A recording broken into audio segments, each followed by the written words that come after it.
Welcome to ISKCON of Silicon Valley. Thank you very much for coming. ISKCON stands for the International Society for Krishna Consciousness. There are thousands of branches around the world. And the founder of the organization is His Divine Grace A.C. Bhaktivedanta Swami Prabhupada, whose image is here, seated upon this ornate seat, which is called the Vyasasana, or the seat for one who's representing the Sampradaya, which means the teachings which are passed down from Krishna through a chain of students and disciples. And an acharya comes from the word achar, one who teaches by not only precept, but also by example. So this movement was founded in 1965 in New York City. And since then, it's spread to locations around the world, including every continent, including Antarctica. There's a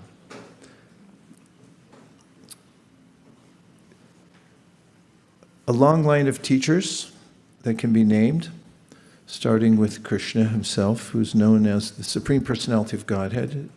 Those who know Bhagavad-gītā know that Krishna in the Bhagavad-gītā points out that he's the source of everything, aham sarvasya prabhavo, and he passes down the essential teachings that everyone can take advantage of to his first created being, Brahma. And Brahma teaches Narada, who's the first offspring of Brahma, who is an offspring of Brahma, and from Narada to Vyasadeva. Vyasadeva is another special incarnation of Krishna who is empowered to organize the knowledge that's passed down from Krishna so that it can be disseminated to human society widely. And then there are many, many names of great teachers who are responsible for holding forth, passing down the knowledge, and also establishing centers so that people can come and practice the tenets of those teachings. And in recent history, in the 1800s, one of the great teachers of this movement, which was punctuated especially by Śrī Caitanya Mahāprabhu, who appeared 500 years ago. He's known as an incarnation of Krishna also. Now this isn't unusual because, as is mentioned in the ancient scriptures like Brahma Samhita, Departure eva hita santanamad vipetya, dipayate vrivate hetu samhana dharma, yas tadrageva hicha vishnu chaya vibhati, govindamadi purusham tamaham vajami. Although there's one original source, that source, Krishna, expands himself, just as if there's one original candle, but then that candle lights many other candles. They appear similar in the fact that they have light and they're fire. So similarly, Krishna is fire-like, and all his incarnations are just like him, except for Krishna. And all the incarnations are unique and have very specific qualities or features. And Vyasadeva is known as the literary incarnation of God. He passes down the knowledge. And then, from time to time, as Krishna says in the Bhagavad-gītā, yada yada hi dharmasya, glanhir bhavati dharmasya, glanhir bhavati bharata, there's a way in which Krishna comes repeatedly to the world to give everyone an opportunity to take advantage of his or her life to come to pure consciousness, otherwise called Krishna consciousness. So at the beginning of the era we're in now, called Kali, Krishna appears as Śrī Caitanya Mahāprabhu. And Śrī Caitanya Mahāprabhu appeared about 500 years ago in West Bengal. His teachings followed those of the Bhagavad-gītā and the Śrīmad Bhāgavatam, only as the Bhagavatam came just after the disappearance of Krishna, as is mentioned in the Bhagavatam itself, Krishna swadhamo pakate dharma ganadi saha kalo nashtadrishamesha purar narkotonodita. Krishna was here on the planet 5,000 years ago, but when he left, what could people do? After all, if you weren't lucky enough to be here when he was here, then what could you do? Well, the Śrīmad Bhāgavatam is known as the literary incarnation of God. It's appeared just after Lord Krishna's departure to his own abode, and it's here to give complete connection to Krishna through the Bhagavatam itself. Not that many people were able to take advantage of Krishna's teachings in the Bhagavad-gītā.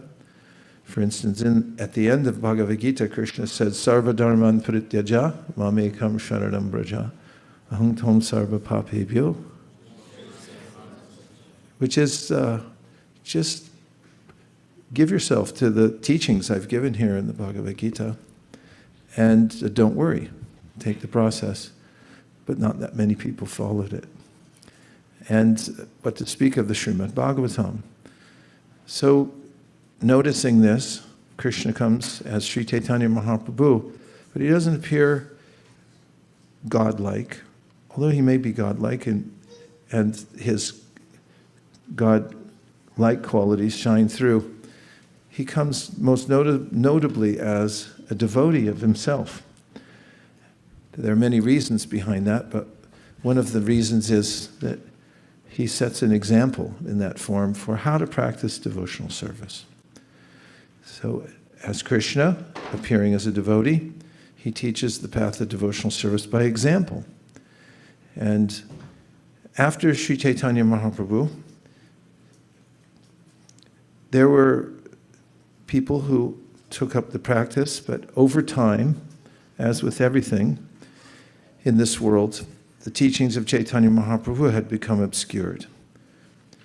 And this is what Krishna mentions in the Bhagavad-gītā also, that after some time, he comes and refreshes the teachings because it gets lost in due course of time.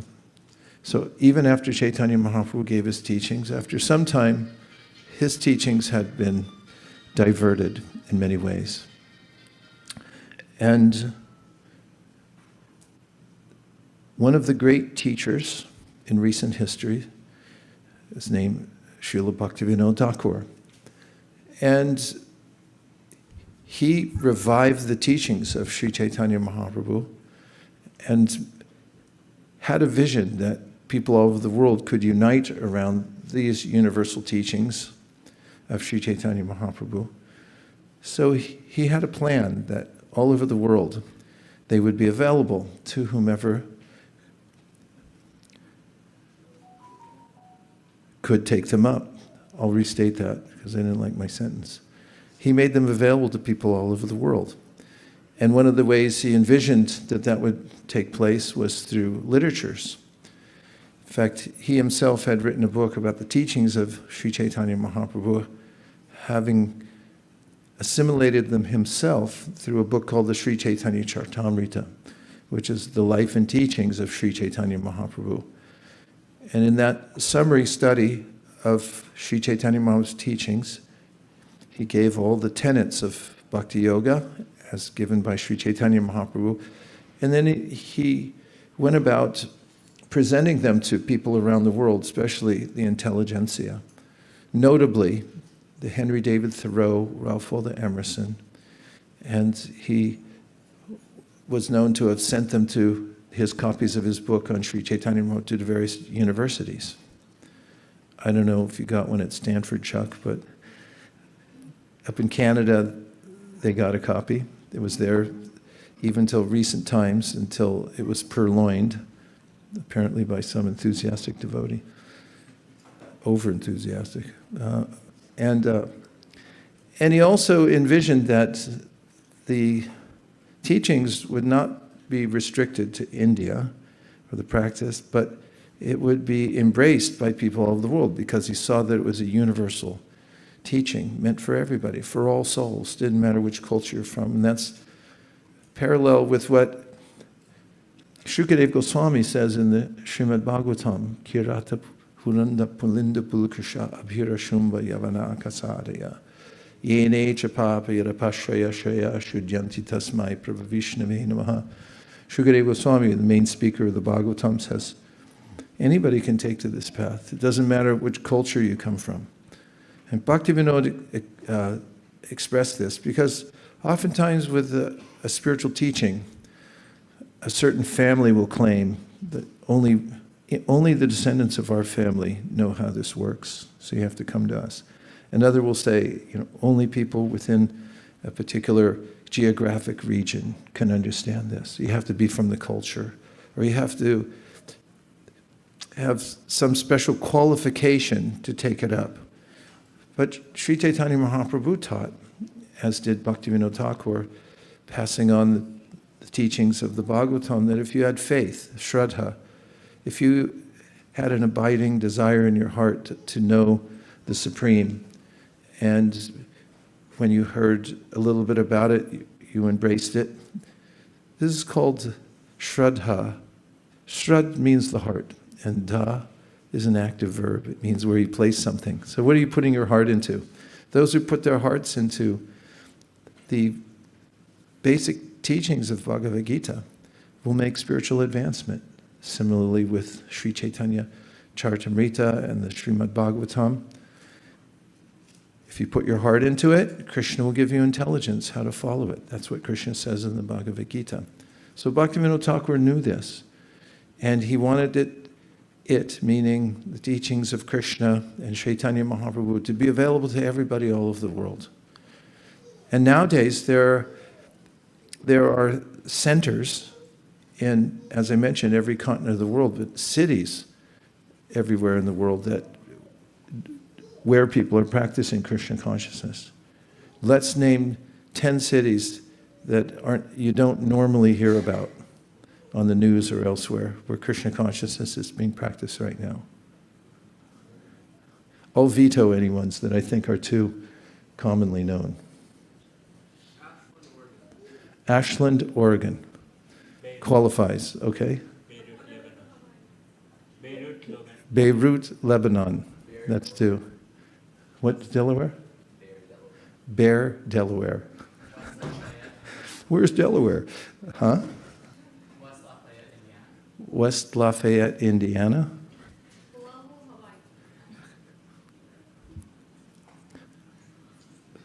Which part of Hawaii? Oh, Oahu. Oahu, Hawaii. Although everyone goes to Oahu. Okay. Penang, Malaysia. Naperville, Illinois. Sofia, Bulgaria. Round Rock, Texas.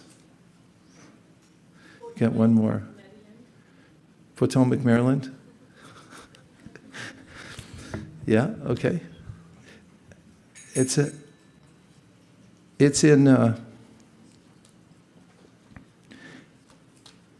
on every continent. And anywhere you go, if you're minding your own business, walking down some street, you might hear Hare Krishna, being sung. And this was what Bhaktivinoda Ṭhākur had envisioned, that everywhere people would have the opportunity to take the practice of Krishna consciousness as given by Śrī Caitanya Mahāprabhu. What's more, he had a very special vision that people from all over the world would come to the birthplace of Śrī Caitanya Mahāprabhu in Śrīdhām Mayapur, and they would dance together and sing Jai Sachinandan. And that notably happened when this movement, International Society for Krishna Consciousness, after it was founded, circa 1975, although there were a couple other excursions to India, was the first time that devotees, notably from many of the main continents of the world, had come together, and sure enough, they danced down the road in Mayapur chanting Jai Sachinandan. There are pictures and recordings of that. much of that was the influence of Srila Bhaktivinoda Ṭhākur, reviving Chaitanya Mahaprabhu's movement and then passing it on to his descendants, not the least of which was Srila Bhaktisiddhanta Saraswati Thakur, who had remarkably been able to establish the Krishna consciousness movement all over India in a grand way. And he had also made inroads into countries, well, into the United Kingdom or England, and also to, what's that other, into Burma. He had a connection with the king of Burma, who appreciated Srila Bhaktisiddhanta, who gave him access to start a center there. But his vision was really focused on the West, because America was emerging at that time as a leader in the world, technologically, industrially, and English was the main spoken language of the world at that time, arguably very popular. And so he had designs on it coming to America as well. And of course, we know the miraculous story of how Srila Bhaktisiddhanta Saraswati Thakur's disciple, Abhayachara Naravinda, became A.C. Bhaktivedanta Swami Prabhupada, the great world acharya who carried forward the vision of Bhaktivinoda Ṭhākur to make Krishna consciousness available, literally on every continent of the world. And it goes on, even today. The main tenets of the Krishna consciousness movement, Sankirtan, or the congregational chanting of the holy names of the Lord, you'll find in cities all over the world. Srila Bhaktisiddhanta and Bhaktivinoda Ṭhākur and the founder Acharya of this movement also envisioned that people would have access to the written kirtan. That is, when the Lord speaks something and it's written down, and as is mentioned in the Śrīmad Bhāgavatam, Tadvag visargo janataga viplavo yasmin pratishlokam abhadyavatyapi. That is the way in which Śrīmad Bhāgavatam and its vibration, it will cause a flipping of the living entity in this world from focusing on the material world to turning towards the spiritual world, viplava. And Bhaktivinoda Ṭhākur, Srila Bhaktisiddhanta, and the founder of this movement emphasized the giving of Krishna consciousness to as many people as possible. So here we are in the middle of Silicon Valley. This room was specifically designed for this kind of a engagement where we'd sit together with just about this number of people. And we could discuss means by which we would be able to take up the practice ourselves. We would have consultancy with many others who are doing it, otherwise known as sadhu sangha, or association with people who are sincere practitioners who can encourage us to practice bhakti yoga. That helps, right? Yes. And then we would also organize ourselves to give it to as many other people as possible, going to universities and talking about it and presenting literature and the chanting and giving prasadam, or going to various places in public. For instance, the other night we had an excursion to Lytton Plaza. It's a plaza, right? Plazas are good for Sankirtan. And there was perhaps from that, just from that one event, there might have been a crack in the universe, because the resultant energy of everyone coming together in one place with a lot of organization and forethought created a very powerful vibration that noticeably moved the hearts of people who walked by, passers-by. And you may notice in the parking lot here, we don't have much of a parking lot left. And lucky for us that Mountain View, where we live, changed their ordinances, because when we first got here, they said only cars, nothing else. Even so, we snuck in a couple of little places, but then they changed the ordinance, And they said, okay, you can do whatever you want. It's a new ordinance. Do whatever you want. And that's what it says. So then we moved in a few more tents because so many books, specifically Śrīmad Bhāgavatam, they're a little hefty. A box full of Śrīmad Bhāgavatams takes up some space. And our goals for distribution of Śrīmad Bhāgavatams have increased every year. 10 years ago, when we stood, no, it was more than 10 years, it was 15 years ago, when we stood in a parking lot in a circle at our last temple, that if you missed, you're lucky. Actually, it was ecstatic, but you missed some tapasya. We had no air conditioning, and it was very small. But we stood in the parking lot and envisioned a time when we might be able to distribute 500 sets of Śrīmad Bhāgavatams in 1 year. And at that time, we thought that to be a fantastical vision. Nonetheless, by incremental improvement each year, we've been able to increase that. And every year we've made a slightly higher goal for distributions of Bhagavatam. This year, for 2025, our goal for the number of Bhagavatams distributed from this one little room and parking lot is how many? What? 3,800. 3,800. So somehow or other, even though we thought 500 was fantastical, because we tried and incrementally improved, now 3,800, well, it does keep us up at night, I have to admit. And especially our Sankirtan leaders, for practically all of you. It seems daunting. But somehow or other, by Lord Chaitanya's arrangement, we're able to do it every year. And that is meet the higher goal. We often think that the last time we've done it was a fluke, but it's not a fluke. It's Sankirtan, which means it's a divine activity that everyone can participate in. And there's different ways to participate in the distribution of the holy names and transcendental literatures. One is you can join an outgoing party. Of course, not all parties go out. You can also figure out ways to present Śrīmad Bhāgavatam online.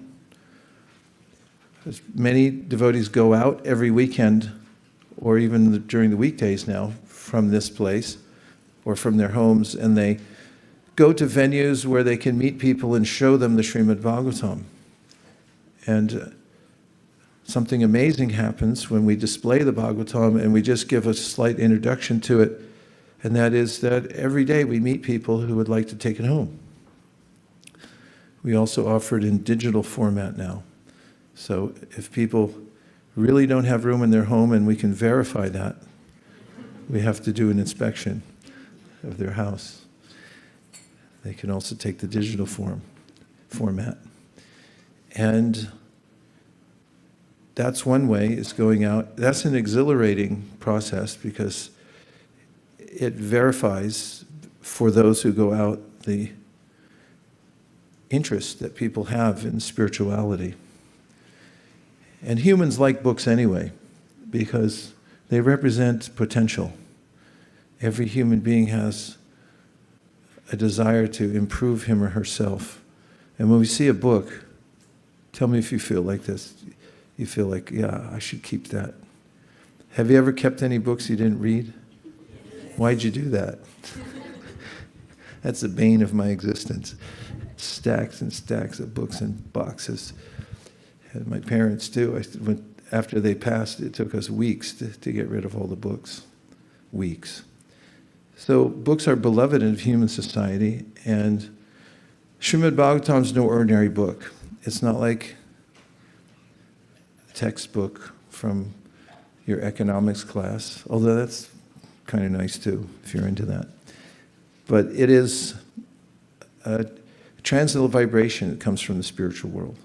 So when it goes in one's home, it transforms one's home, transforms all the inhabitants of each home that it goes into, especially if they start reading it.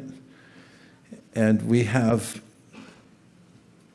exemplars of that here in our own community. People who have received Śrīmad Bhāgavatam in their home as a gift during the Bhadra Purnima and have subsequently offered something in return for it, who have then taken to the path of bhakti quite enthusiastically. In fact, one of our community members now is one of the most prolific distributors of Śrīmad Bhāgavatam, and he started by receiving a Śrīmad Bhāgavatam in his house. There are plenty of stories, they've been recorded. And during this time, leading up to Srila Bhaktivinoda Ṭhākur's disappearance day, we have a special observance of the monthly Sankirtan festival, which we all participate together in this community, going out to distribute Śrīmad Bhāgavatams. And a second way to participate is also for those who may not have time to go out, is to donate. By donating, you can sponsor a set of Bhagavatams so other people can distribute them on your behalf. And we've devised pipelines so that those sets that we donate for go out immediately to various places where people want them. For instance, in South America, you may have heard descriptions of the Bhagavatams we've sponsored that have to be smuggled into remote parts of the country on boats, hidden under the boards of the boat. And we have videos of people who have received those in small villages who weep for joy upon receiving it because they never would have been able to afford it in their lifetime. Similarly, we're distributing sets of Bhagavatams to tiny villages in India. There are hundreds of thousands of villages of India which are actually a mosaic that are the mainstay of India. However, over time, many of those small villages and their communities who have normally been bolstered by their Krishna consciousness have lost the thread of Krishna consciousness, and they take it up again when they receive a set of Bhagavatams in their village. Each tiny village in India has a special center home there where people can read literatures. And we also have ample evidence from those villages of the community members receiving Bhagavatam and then having the whole village be transformed. So we're having books printed in many different, Bhagavatams printed in many different languages. And the core of this festival is based on a verse from the 12th canto of the Śrīmad Bhāgavatam, which says that on the full moon night, on the full moon day of the month of Bhadra, when one gives away a set of Śrīmad Bhāgavatams as a gift, then one receives the return gift of going back home, back to Godhead, or to the supreme destination. When we read a verse like that, we take it at face value. It's not hyperbole. It's the Śrīmad Bhāgavatam stating that this is a transcendental act that one can perform. Therefore, since 2018, when we started what we call the Bhadra Purnima campaign, we emphasized that verse and gave everyone in the world an opportunity to get Śrīmad Bhāgavatams and make them available to people around the world. And this would include people who would donate for them, and that we would distribute them on their behalf on the full moon day in the month of Bhadra. So one of the ways that we're celebrating Srila Bhaktivinoda Ṭhākur's disappearance day, as when we first took up the distribution of transcendental literatures here in a very organized way with a big vision was around 2007. Although we had done it before that, that's when our big push took place, and it was towards this holiday of Srila Bhaktisiddhanta's disappearance day. So again, here we are. We've duly performed heartfelt Pushpanjali ceremony for Srila Bhaktivinoda Ṭhākur. And just last week, I believe, we had presented an opportunity for those who wanted to participate in this observance to sponsor sets of Bhagavatams.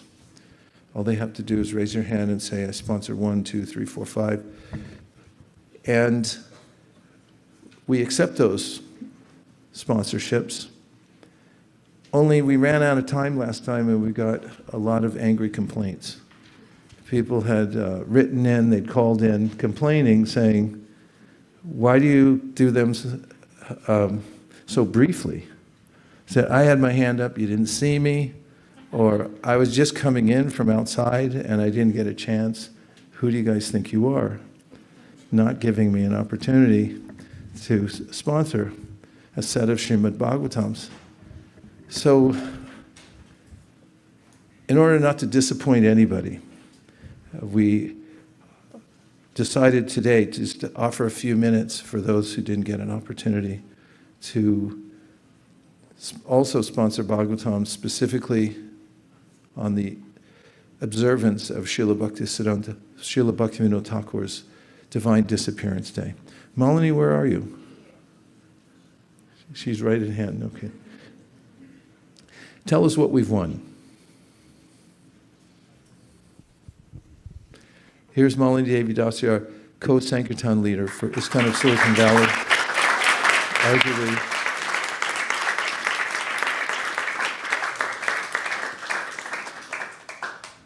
Hare Krishna. As Vaisesika Prabhu just mentioned, today we have opportunity just for a few minutes. So if anybody would like to sponsor a set of Śrīmad Bhāgavatam, as Prabhu was mentioning, we place the sets in North America. We place the sets outside of North America, which is India, South America, and many more countries. If you'd like to sponsor, one set of Śrīmad Bhāgavatam to sponsor within USA is $250, and outside of USA is just $200 each. So you can raise your hand if you like to sponsor 1, 5, 10, 100, whatever you like.